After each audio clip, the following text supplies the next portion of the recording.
everyone, I'm Jeanette, and I'm going to talk to you a little bit today about the crisis of the COVID-19 virus in Alberta. So I'm just outside Calgary right now, and we're going to talk a little bit about how far behind Alberta Health Services is and how we don't have a control on this, what you guys should be doing to prepare ourselves, and what we can do as a community in solidarity to prevent this from getting more out of control, as well as I guess I'm going to tell you a real life story that actually happened to my best friend who has COVID-19.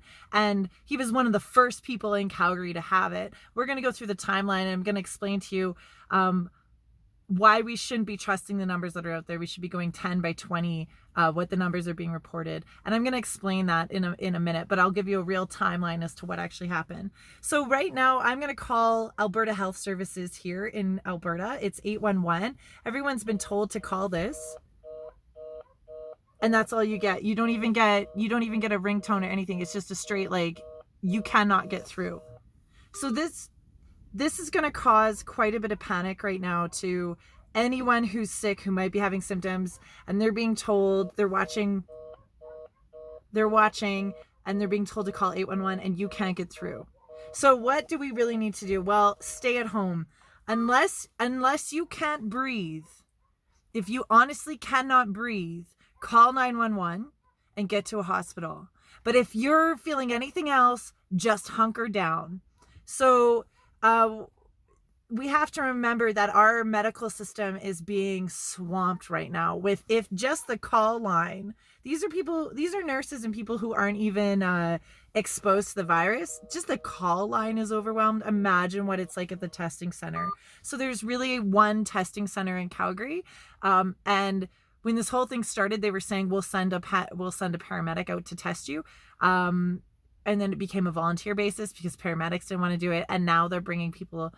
So there's a massive lineup at Richmond Square, and unfortunately, you have to call and get through to 811 to have a file ready for you, or they won't test you. And because you can't even get through right now to 811, you can't even get in a line. So testing has virtually come to a standstill. We knew this was going to happen. There were only 200 capacity to test 200 tests a day in Alberta, in the entire province. We knew that was not enough. So the province absolutely was not doing it right. The other big issue they had was where they were telling people only if you'd been from like China and Iran and South Korea are we going to test you. And then they added a few more countries, like Italy, and I think they got up to 10 countries. And now they're finally saying, okay, if you've been to any country, but only if you've been to a country will we test you. Unfortunately, the reality is this community spread is already happening. We're 3 months behind. From the moment this started in December in Wuhan, it only took one plane ride to get to Canada. So this stuff has absolutely been living in and amongst us and getting spread and going undetected. And because it's so similar to the flu, doctors here weren't even willing to start diagnosing anything as COVID-19. So we're going to go into a quick little story. My best friend at the end of February went to Mexico. By the way, I have a sore throat. I have been super adamant about this. Not sure again if it's black mold I've been exposed to. I was yelling the other day, so I did really hurt my throat, or maybe I have the flu or a cough, or maybe I have COVID. So nobody really knows, but I can't get through to 811 either way. Anyways, so my friend went to Mexico, and I warned him, please, please, please don't go. And my other friend is a flight attendant. I told her, please, please, please, this virus is going to take off. Please do not go traveling. Well, they both went. So they went. He had a great time. He was having a good time. He got back on February 22nd into Calgary. Now, remember, February 21st is the time when the first confirmed COVID-19 patient in Calgary arrived to Calgary. And she didn't go into quarantine until February 28th. So she had already walked around for a full week in Calgary. Again, he walked through the airport. He could have picked it up in Mexico, but he could have gone to the same Tim Hortons. He could have sat down on the same bench as her. Who knows? Or any number of people. Let's not kid ourselves. This shit has been running rampant in our community already. So he gets home. He gets home on the 22nd. He goes to work. He starts showing symptoms on the 25th. So he gets a cold and he starts coughing. By the 27th, he's down at home. He cannot even move. He can't get up. He goes to a doctor. They do an x-ray on his chest. They diagnose him with bronchitis. This is still brutal that the next day he goes back to the doctor. They diagnose him then with pneumonia. So he's a healthy 30-year-old man, perfectly healthy, and within like 3 days has got crippling pneumonia where he's on a ventilator, a puffer, and antibiotics, and he's at home. He then remained at home pretty much. He couldn't get up. He couldn't speak. He couldn't text. He couldn't even text. That's how little energy he had for 4 days. He could hardly get up to the bathroom. He did have some accidents where he was so asleep and knocked out. He actually like shit himself in the bed. That's how bad this virus was. He finally gets to the point, he calls 811 now for a second time. He calls 811 for a second time. This is now March 2nd, and I'm like losing my mind on him. So because at the time they still had a screening where they said, no, unless you've been to these 3 countries, we're not going to test you for COVID-19. So he stayed at home doing what he could do. His family and aunts and uncles were bringing him food and leaving it at the door. And then he would go and get food that way. But he was pretty much put himself in isolation on his own accord. And because his friends were really concerned about him. So again, later, the day, I think it was like March 7th or 8th or 6th, somewhere around there, the AHS then announces, okay, we're going to allow anyone who's traveled outside of Canada can now get tested for COVID. So he immediately calls 811. He's like, look, I've had pneumonia for like a week. I've been out. I've been showing signs for almost 2 weeks now. I'm very, very sick. I need to be tested. And they're like, okay, we're going to send a paramedic. So they said within 24 to 48 hours. So nothing happens. So then he calls back and he's like, okay. And then they're like, okay, so in 72 hours, where are you? We're going to get a volunteer paramedic. Can you come down? And he's like, no, I can't walk, let alone drive. Like, I cannot walk. You cannot expect me to get in my car and drive. I cannot. I need a paramedic.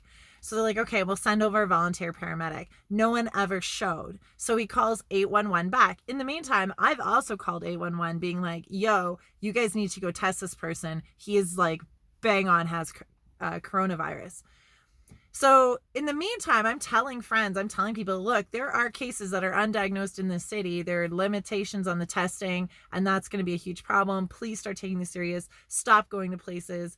Put a mask on if you're showing symptoms, like clean your head. It's not just washing with soap and water. Like, you have to treat this as is. It's a quarantine procedure. Please stop sending your kids to school. Stop going to work. Do not eat at fast food restaurants. Like, I'm trying so hard to tell people to take this seriously, and I'm getting laughed at.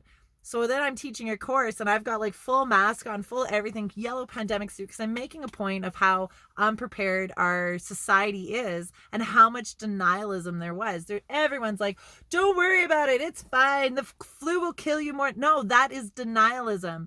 Freaking out about people with long grocery lines at the grocery stores. I see those as 2 very good things. One, yeah, we absolutely need people who are going to take health regions advice seriously of, you need to be prepared to stay at home for 3 weeks because you've probably already got this virus and you're about to get really motherfucking sick. So absolutely fill your grocery carts up, go stand in those lines if you haven't already, and go get into bed, because that's what's going to be happening. Put a mask on if you're sick. That's what health regions are telling people. Like, you need to prepare that this is going to happen and you're going to be really, really sick at home. So no, we don't need to be mass hysteria buying toilet paper and stupid things like that, but you do need to have enough supplies that you're not going to risk everyone else when you come out coughing in a couple of weeks when everybody's sick here. So that's really important. I'm really proud of Canadians for being really calm about it. Those people who have gone to the grocery store to get stuff for the most part, are calm. You'll always have people trying to capitalize on something. Sure, some people are dumb and going to try to sell toilet paper. There's 3 plants in Western Canada. We're never going to run out of toilet paper. Hand sanitizer, yeah. Masks, sure. Things like that. Thermometers, maybe. Yeah, we'll probably start running out of those things. But having a network with your community where you can say, okay, who is not sick, who can still go to the grocery store and get us all food and drop food off for everyone.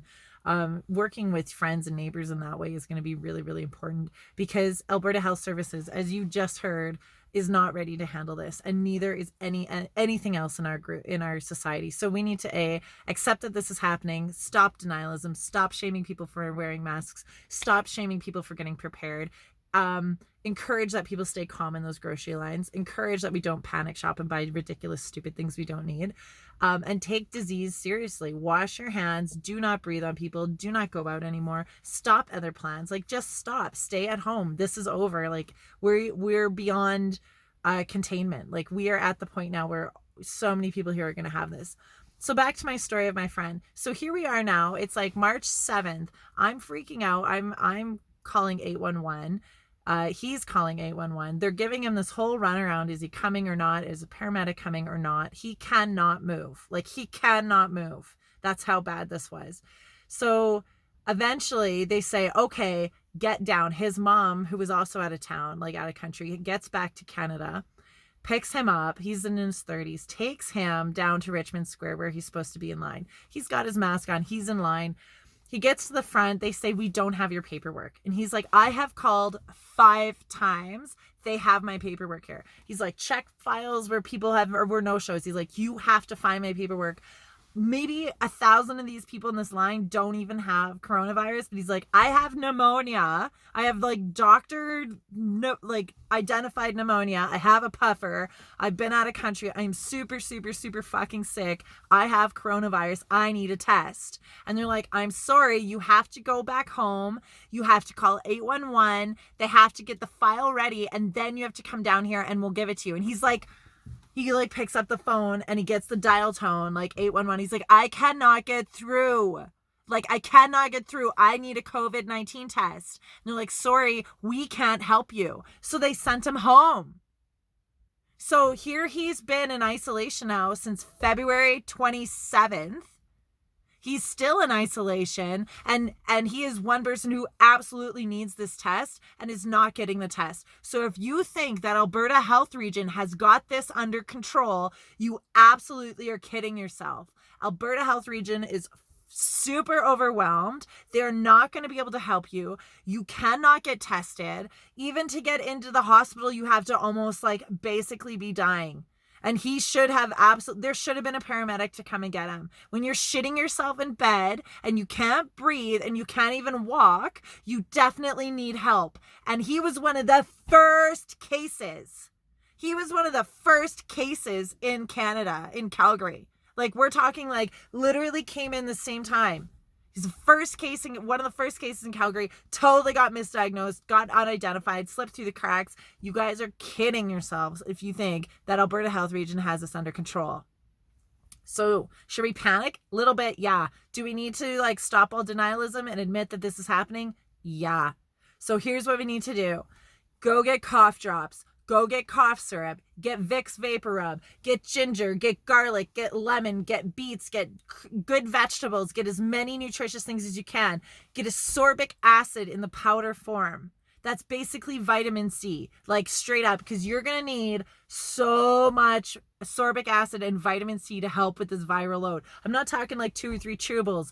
I'm talking like you need between 100 to 200 grams a day of vitamin C, not milligrams, grams a day of ascorbic acid. You guys, you need to get on this. Stop going out. Keep the kids home. Stop going out. Get some plastic and get ready to have a quarantine room in your house, because somebody's going to start coughing really soon, and you put them in that room and you give them one dedicated bathroom, and that's where they go, because everyone else in your house is about to get sick. Dirty clothes come off at the front door. Clean clothes come off in the house. When you wash all your clothes and let them sit for 4 or 5 days before you put any of them away or put them back, because that virus can still live in your dryer, and you can just be recontaminating all your clothes and everyone else's clothes in the house. Sanitize. Clean out your cars, bleach your car down. If you went to the mechanic, clean your car out because someone else was in your car. Over here, we've got masks. We hang them because we don't touch the inside, because that's the part that goes near our face. And we try to only touch the strings. And again, like, we're using hand sanitizer. We've got it all here in our cars. We've got Purell wipes, so we'll wipe our steering wheel down. You guys, you can't drag this into your house. Stay as clean as you can if you have to go out. You have to treat this like this is a quarantine situation. We have to get ahead of this, because clearly Alberta Health Region cannot handle this. There's no way they can help this. So the best thing we can do is try to keep ourselves as healthy as we can, try to keep ourselves from having to go to the doctor's office, because we're going to super overwhelm our medical system. People who need respirators need them. The reason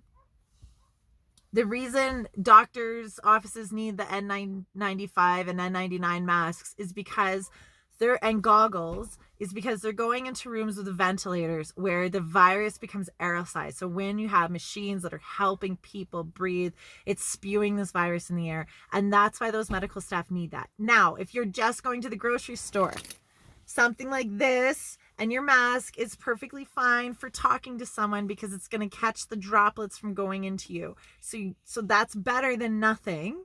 But especially if you're very sick. So if you work at Tim Hortons, I would be putting this crap on and a mask right now, at the very least, because it's going to stop people from spitting on your face.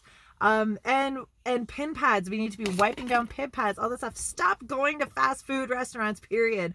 Because unfortunately, it's our service providers who are the lowest paid, who can't afford sick days, and who force themselves to go to work sick. And guess what they're doing when they're making your sandwich, right? They're breathing all over everything, or touching when they're stocking your cups or mugs or whatever. They're touching everything, and you're going to put that all over your mouth. So just stop. We need to start taking this very, very, very seriously. I'm not panicking, but I'm telling you guys that you're all going to be really screwed really, really quick if you're still running around thinking that Alberta Health Services and this can't happen in Calgary, because this has happened in Calgary.